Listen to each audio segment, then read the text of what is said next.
Happy month of love and murder. I'm a lover of pink, of Valentine's Day, of heart-shaped things, of flowers, and also of horror and spooky things. I love anything to do with Halloween, spooky books, horror books, thriller books, etc.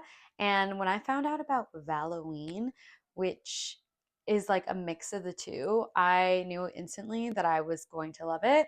If you don't know, like I said, Valloween is just a mix of Valentine's Day and Halloween. So it's all the cutesy aspects of Valentine's Day with the heart-shaped boxes and the cute cards and the little treats, mixed with a little bit of a more spooky gothic vibe. And it's perfect. I love it. Today I'm going to be giving some book recs that I think are perfect for Halloween and people who like their romance with a side of strange and macabre. Okay, the first book we're going to be talking about is Carmilla by Joseph Sheridan Le Fanu. And if you don't know, this is actually one of the very first vampire books. It predates Dracula, which I think is really cool.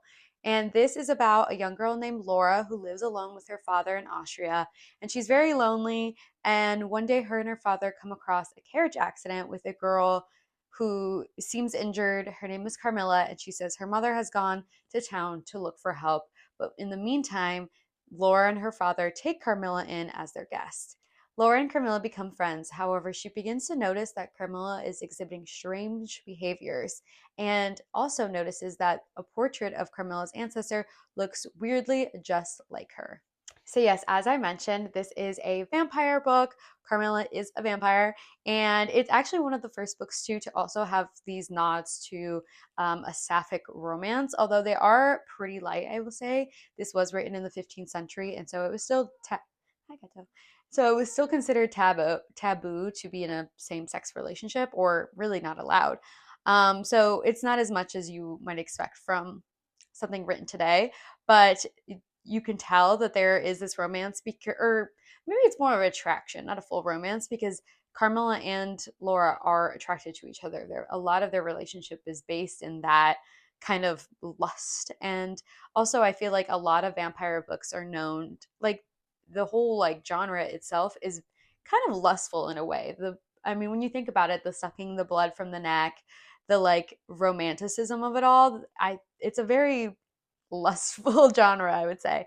But yes, this is a really good book, and it's just interesting to see since it's such an early book in not only vampires but in a sapphic relationship. So, highly recommend this one for your Halloween read. Throwing this in as a kind of extra book, but if you think you would enjoy Carmilla or have already read Carmilla, I would also maybe recommend Blood on Her Tongue. I read this last month, and it is definitely has similar vibes to Carmilla in the sense that it is a vampire story, a very gothic story, and there are sapphic undertones.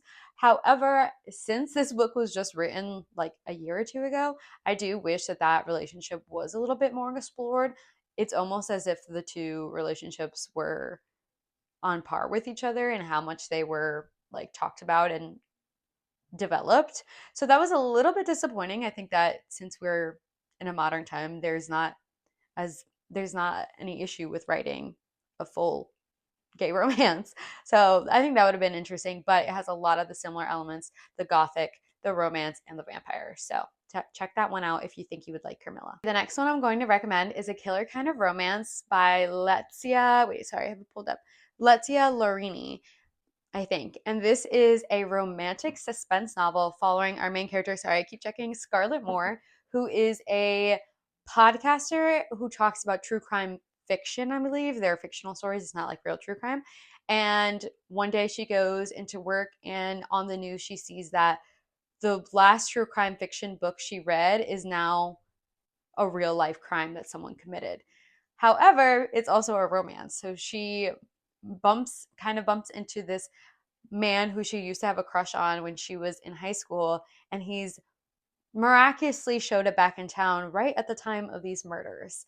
So I think this one is definitely a fluffier read, definitely going to be kind of cute and funny. I mean, there's a serial killer involved, so that's why it's a Halloween recommendation, because there's still that spookier, weird, murderous aspect, but also the underlying story, and probably more the main story, is this romance between our main character and her past love interest, and it is a like bad boy, like a good girl. I think he falls first kind of romance. So I think that will be a perfect one if you don't want something so scary, um, but you want something a little bit spookier and also perfect for Valentine's Day. If you're looking for a self-proclaimed weird girl book, I recommend Bunny by Mona Awad. This is one of my all-time favorite books.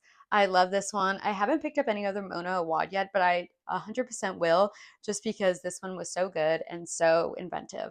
What I really love about this is it has such a dreamlike, almost hallucinogenic storytelling, which honestly leaves with more questions and answers by the end of it.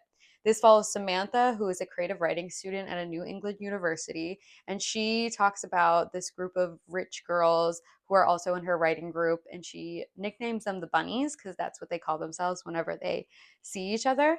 And one day she gets invited to one of their smut salons and essentially finds out that they are trying to find slash make the perfect man.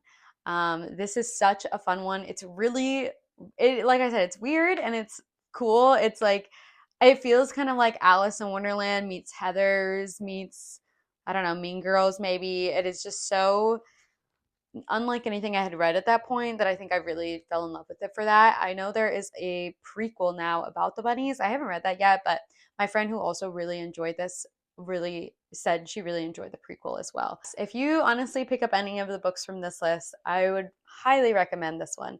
This story is just weird and eerie, but somehow perfectly wrapped in chiffon and wrapped up in a little bow. It is sickly sweet and it is just the perfect book for Valloween. If you want a little bit of a romance, sci-fi, and a horror, and you think that that's not an option, well, then you are wrong because the next one I'm going to be talking about is The One. And this is, as I mentioned, a sci fi horror with a twinge of romance. This one's really cool. So, this is a sci fi about a world where you have a perfect DNA romantic match. So it is essentially kind of like Ancestry Me or one of those like DNA websites, and you send in your DNA, and if your match has already sent in theirs, they match you up, and that's supposed to be your perfect ideal match. You're supposed to fall in love instantly, etc., etc. However, that's not a perfect scenario every time in the sense that people are people and sometimes people are weird.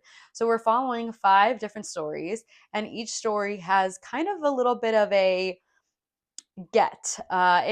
It's okay, this is your perfect match, but what's the catch? And if you want that answered, then I highly recommend this one. This I'm really loving so far. I'm almost done with it, and it is weird and it's kind of horrible, not horrible, horrific maybe in some of the aspects because it's like, wow, like all these different stories, and sometimes you really don't know what people are like behind closed doors, and this you find out a little bit, especially one of the stories.